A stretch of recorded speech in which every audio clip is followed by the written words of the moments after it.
Selamat pagi para siswa sekalian, selamat bertemu kembali dalam pelajaran fisika. Kali ini kita mempelajari tentang induksi elektromagnet. Silakan disimak videonya, mudah-mudahan kalian bisa paham dengan baik. Selamat menyaksikan. Induksi elektromagnet meliputi 1. GGL induksi, 2. Hukum Lenz, 3. Induksi diri, 4. Penerapan induksi elektromagnet. Kita lihat bagian yang pertama, flux magnet. Flux magnet adalah jumlah garis medan magnet yang menembus permukaan bidang secara tegak lurus. Dirumuskan dengan flux sama dengan B kali A, di mana B dengan A tegak lurus. Nah, dalam gambar ini, B dengan A tidak tegak lurus. Oleh karena itu, proyeksi B pada garis normal adalah B cos. Nah, lalu dimasukkan, jadi flux sama dengan B cos theta dikali A. Lalu dituliskan BA cos theta. Berikutnya kita lihat contoh soal. Sebuah bidang D dengan luas 60 cm terletak di dalam medan magnet dengan induksi 0,5 Tesla. Tentukan besar flux magnet jika permukaan bidang membentuk sudut 30 derajat terhadap garis medan magnet. Diketahui B-nya 0,5 Tesla, luasnya 60 kali 10 pangkat min 4 meter kuadrat. Sudutnya, karena ini sudut antara bidang dengan medan magnet. Sementara yang kita butuhkan adalah sudut antara medan magnet dengan bidang. Jadi 90 dikurang 30 sama dengan 60 derajat. Ditanyakan flux. Jawab, flux sama dengan BA cos theta sama dengan 0,5 dikali 6 kali 10 pangkat min 60 kali 10 pangkat min 4 atau 6 kali 10 pangkat min 3 dikali cos 60 sama dengan 3 kali 10 pangkat min 3 dikali 0,5. Jadi 1,5 kali 10 pangkat min 3 Weber. Berikutnya kita lihat tentang hukum Faraday. Ini sebuah kumparan yang dilengkapi dengan galvanometer dan sebuah magnet. Jika magnet ini didekatkan, jadi kalau magnet mendekat, jarum galvanometer bergerak. Kalau galvanometer, kalau magnet diam, jarum galvanometer juga diam. Kalau magnet mundur atau menjauh, jarum galvanometer bergeraknya berlawanan arah. Jadi mendekat, diam, menjauh. Itu tadi geraknya. Ketika mendekat, ketika magnet bergerak mendekat dan masuk ke dalam kumparan, kumparan mengalami perubahan jumlah garis gaya magnet atau jumlah flux bertambah. Akibatnya timbul beda potensial atau GGL induksi pada kumparan. Ketika magnet berhenti atau diam, kumparan tidak mengalami perubahan flux atau garis magnetnya, sehingga tidak timbul GGL induksi. Ketika kumparan dimundurkan atau dijauhkan, terjadi perubahan flux dari banyak menjadi sedikit. Nah, timbul juga potensial GGL induksi, tetapi arahnya berbalik.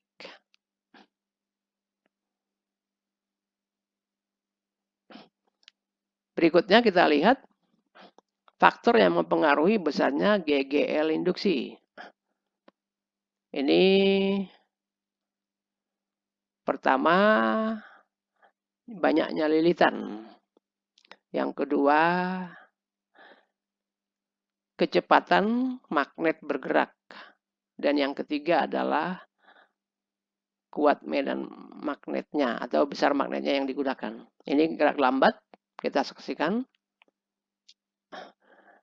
Nah, kalau geraknya dipercepat, nah, arusnya makin besar.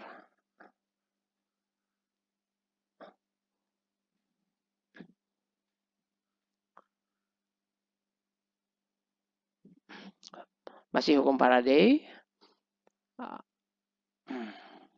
GGL induksi yang terjadi pada ujung kumparan besarnya sebanding dengan laju perubahan flux dan sebanding dengan jumlah lilitan. Secara matematis dirumuskan GGL sama dengan minus N delta flux per delta T. Nah, kalau fluxnya kita ganti dengan B kali A, maka kita peroleh GGL sama dengan minus N kali A kali delta B per delta T. Di mana N sama dengan jumlah lilitan, delta flux adalah perubahan flux, delta T adalah perubahan waktu. A adalah luas bidang kumparan. Berikutnya, kita lihat contoh soal.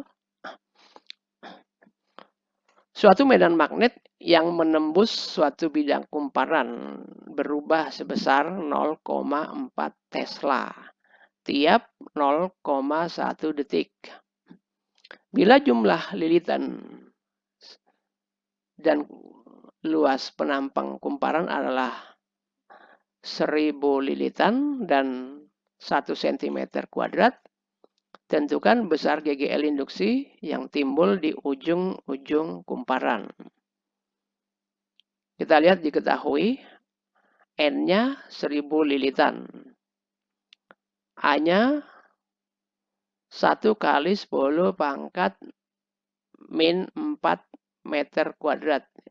Jadi diubah dari senti ke meter ya. Kemudian fluxnya, delta fluxnya 0,4 Tesla. Delta T-nya 0,1 sekon.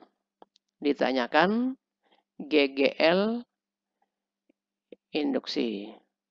Jawab, GGL induksi sama dengan N kali A kali delta B per delta T. Sama dengan 1000 dikali 10 pangkat min 4 dikali 0,4 dibagi 0,1 sama dengan 0,4 volt. Itu adalah besar GGL induksi yang timbul pada ujung-ujung kumparan. Berikutnya, kita lihat GGL induksi yang timbul pada kawat yang bergerak dalam medan magnet. Dengan kaidah tangan kanan, coba telapak tangannya kita buka, arahkan arah jari-jari searah medan magnet, yaitu masuk bidang gambar. Ibu jari searah dengan kecepatan, yaitu ke kanan, dan arah telapak tangan itu ke atas. Sehingga arah arus adalah dari P ke Q. Nah, besarnya GGL induksi pada kawat ini yaitu min B kali L kali V kali sin theta. B adalah medan magnet, L panjang kawat, V adalah kecepatan, theta adalah sudut antara V dengan B. Dan kebanyakan ini dipakai adalah 90 derajat ya. Berikutnya kita lanjutkan tentang hukum Lenz. Hukum Lenz menentukan arah GGL atau arah induksi. Arah GGL induksi adalah sedemikian rupa sehingga melawan penyebab yang menimbulkan GGL induksi tersebut. Melawan penyebab. Penyebabnya adalah perubahan. Perubahan itu dilawan. Nah, kita lihat dalam gambar, ini adalah kumparan dilengkapi dengan galvanometer untuk melihat ada tidaknya arus yang mengalir. Ini adalah magnet. Nah di kutub utara didekatkan, diarahkan ke kumparan. Nah, kita lihat di sini arah medan magnet adalah ke kiri. Kalau didekatkan, maka fluksnya berubah dari sedikit menjadi banyak. Nah, pada kumparan akan timbul GGL untuk melawan perubahan itu. Oleh karena perubahan itu arahnya ke kiri, maka induksi yang timbul pada kumparan untuk melawannya adalah ke kanan. Jadi adanya perlawanan. Itu adalah prinsip hukum Lenz. Berikutnya kita lihat adalah contoh soal. Batang AB panjangnya 20 cm. Digerakkan dengan kecepatan 8 meter per sekon ke kiri. Memotong tegak lurus medan magnet homogen 4 kali 10 pangkat min 3 Tesla. Tentukan A beda potensial AB atau GGL yang timbul pada ujung AB. B besar dan arah arus pada kawat AB. Diketahui B 4 kali 10 pangkat min 3 Tesla, V 8 meter per sekon, L 10 cm atau 0,2 meter, R 2 ohm. Ditanyakan GGL, kuat arus, dan arah. Jawab.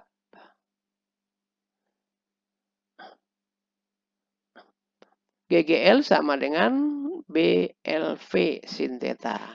4 kali 10 pangkat min 3 kali 0,2 kali 8 kali sin 90. Sama dengan 6,4 kali 10 pangkat min 3 volt. B, I sama dengan GGL per R. Sama dengan 6,4 kali 10 pangkat min 3 per 2. Sama dengan 3,2 kali 10 pangkat min 3 ampere. Atau 3,2 miliampere. Nah, arahnya kalau kita pakai kaidah tangan kanan, arah ibu jari ke kiri, arah medan masuk, maka telapak tangan itu ke bawah, yaitu dari B ke A. Jadi arah arusnya dari B ke A. Induksi diri. Besarnya GGL induksi diri dipengaruhi oleh laju perubahan kuat arus dan induktansi kumparan. Secara matematis dirumuskan GGL sama dengan minus L delta I per delta T. Nah, kita lihat kumparan ini. Kumparan ini ada pada sebuah rangkaian. Ketika arus dalam kumparan diputus, arus yang diputus itu berubah dari ada menjadi ada. dari besar menjadi mengecil menjadi 0. Menurut hukum Biot-Savart,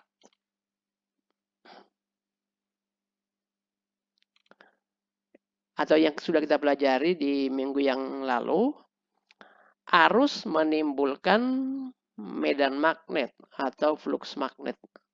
Nah, arus yang tadinya ada berubah menjadi kecil. Otomatis medan yang ditimbulkan pun berubah dari besar menjadi kecil. Medan magnet yang timbul itu menginduksi kumparan itu sendiri, menginduksi dirinya sendiri, maka timbul GGL. Makanya disebut GGL induksi diri. Yang besarnya sama dengan minus L DI per DT. Bedanya kalau tadi di awal pada hukum Faraday yang menginduksi kumparan adalah magnet atau medan magnet luar. Sementara pada induksi diri adalah medan magnet yang ditimbulkannya sendiri. Nah, ini kita bisa lihat gejalanya pada televisi atau tape. Pada saat kita off-kan, dia tidak langsung mati, tapi masih menyala beberapa detik. Hal ini disebabkan adanya GGL yang timbul akibat perubahan kuat arus itu sendiri. Baik, berikutnya kita lanjutkan dengan penerapan arus induksi. Kita ambil contoh ini pada kereta api. Ketika rem diinjak, arus akan mengalir pada elektromagnet sehingga menjadi magnet yang kuat dan timbul medan magnet yang besar. Karena kereta bergerak terjadi perubahan medan magnet dari elektromagnet pada rel. Perubahan medan magnet ini akan menimbulkan arus eddy pada rel. Yang selanjutnya menimbulkan gaya yang memperlambat gerak kereta. Karena arus eddy berkurang secara teratur, maka gaya perlambatan pun berkurang secara teratur.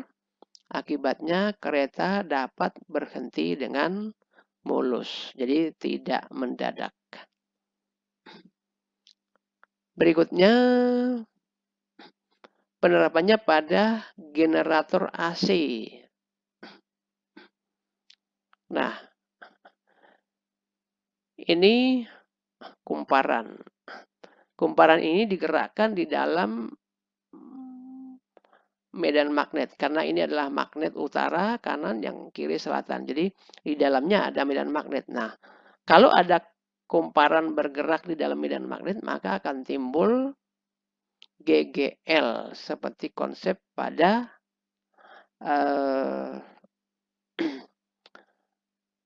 hukum Faraday. Ya. Jadi generator AC atau alternator adalah pembangkit listrik yang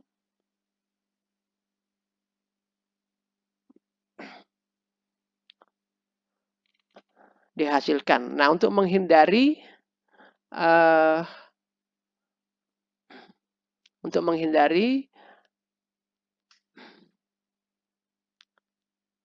terjadinya lilitan kawat, maka switch-nya dibuat berbentuk cincin yang dibelah sehingga dia menyentuh secara bergantian. Berikutnya generator AC. Hampir sama.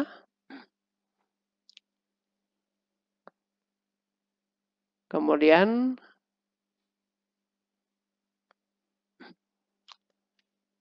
bedanya kalau di generator DC ini cincinnya cincin belah sehingga bergantian akhirnya diperoleh arus listrik DC.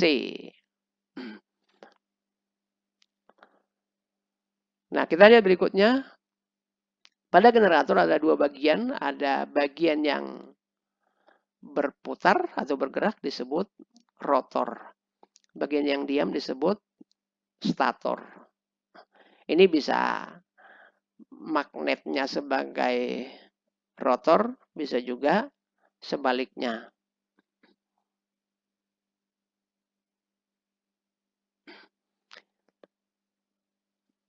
Ini kita bisa lihat bagian-bagian generator, ada magnet, kemudian ada kumparan. Nah, seringkali juga ditambahkan inti besi, gunanya untuk memperbesar atau menggandakan flux magnet. Sehingga GGL induksi yang ditimbulkan bisa lebih besar. Berikutnya, kita lihat ini kaitannya dengan pembangkit listrik. Bentuknya ada yang vertikal, bentuk generatornya, ada juga bentuk yang lain seperti ini.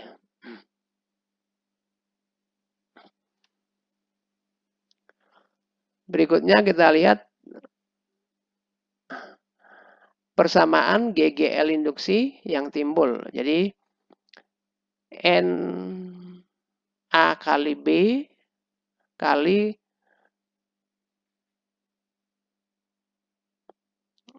D flux per dt. Nah, turunan dari cos adalah sin. Turunan dari omega T adalah omega. Jadi kita peroleh akhirnya NBAW sin omega T. Itu adalah persamaan untuk GGL induksi yang ditimbulkan oleh generator. Di mana N adalah jumlah lilitan, B adalah kuat medan, A luas kumparan, omega adalah kecepatan sudut putaran rotor, bisa kumparan, bisa juga magnet ya. T adalah waktu. Kita lihat contoh soal. Sebuah generator dengan luas kumparan 80 cm kuadrat dan terdiri dari 200 lilitan. Apabila sumbu putaran kumparan tegak lurus medan magnet 0,5 T dan kumparan berputar dengan kecepatan sudut 10 radian per sekon. Tentukan tegangan maksimumnya. Diketahui A 80 cm kuadrat sama dengan 80 kali 10 pangkat min 4 meter kuadrat atau 8 kali 10 pangkat min 3. N 200 lilitan. B 0,1 Tesla. Omega sama dengan 10 radian per sekon. Ditanyakan GGL maksimum. Nah, kita lihat tadi fungsinya adalah, kita lihat NBAW sin omega T. Ditanyakan GGL maksimum. Nilai sinus maksimum adalah 1. Jadi kalau kita masukkan sinnya 1, maka kita peroleh GGL maksimum sama dengan NBAW.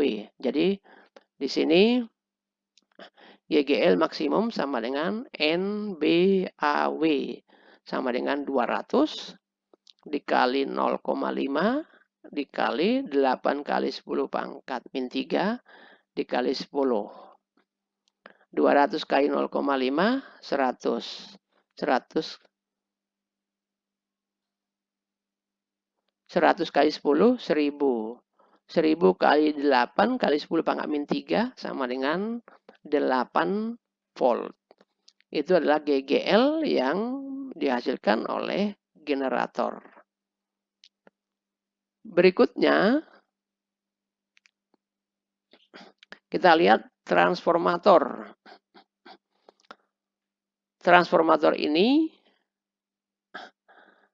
terdiri dari kumparan primer, ini bagian primer yang kanan, yang kiri adalah kumparan sekunder. Jadi saat kumparan primer dialiri arus yang berubah-ubah karena dia masukannya adalah arus AC biasanya ya. Maka kumparan akan menghasilkan flux magnet yang berubah-ubah. Jadi kumparan primer dialiri arus yang berubah menimbulkan flux magnet yang berubah. Nah, flux itu mengenai kumparan 2 ya. Disebutkan tadi dan masuk ke kumparan sekunder. Akibatnya pada kumparan sekunder timbul GGL induksi sesuai dengan hukum Faraday. Jadi trafo ini menghasilkan tegangan kembali akibat perubahan flux yang disebabkan oleh kumparan primer.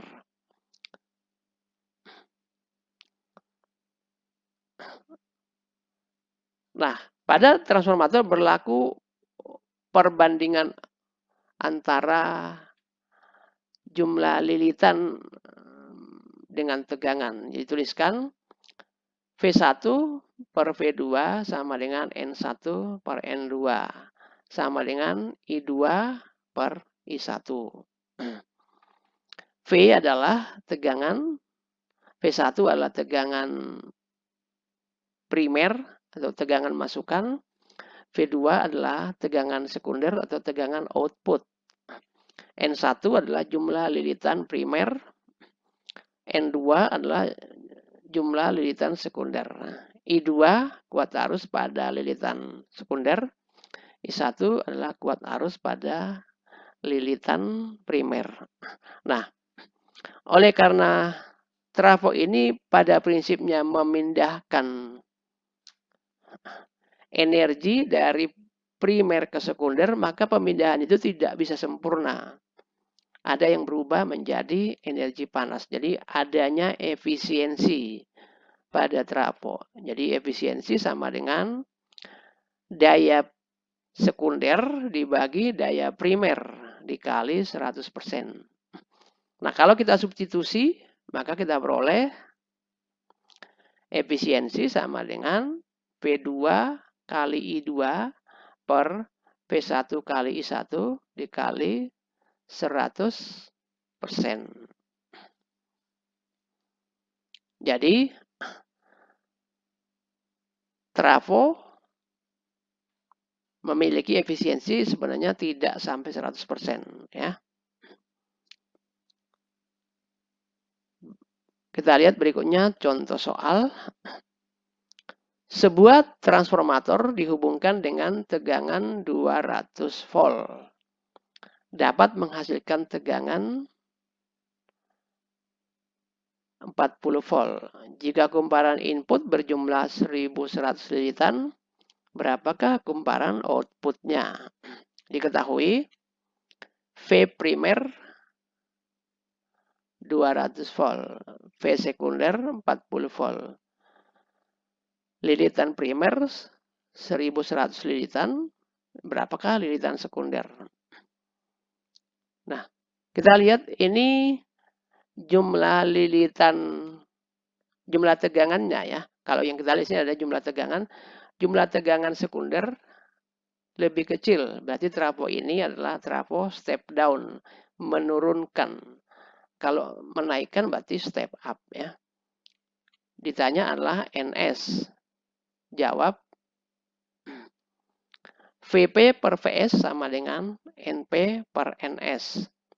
Jadi 200 per 40 sama dengan 1100 per VS.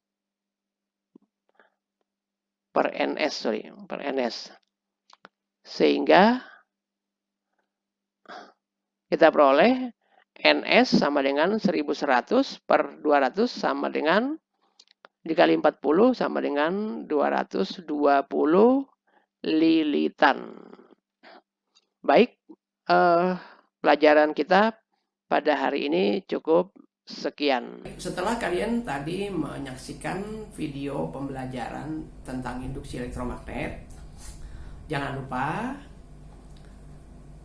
mengerjakan tugas yang sudah tersedia di kolom tugas. Dan untuk sore nanti kita ulangan harian yang ketiga. Materinya medan magnet dan induksi elektromagnet. Jadi silakan dipelajari mulai jam 5 berakhir jam setengah 7. Mudah-mudahan kalian bisa mengerjakan dengan baik. Sampai jumpa.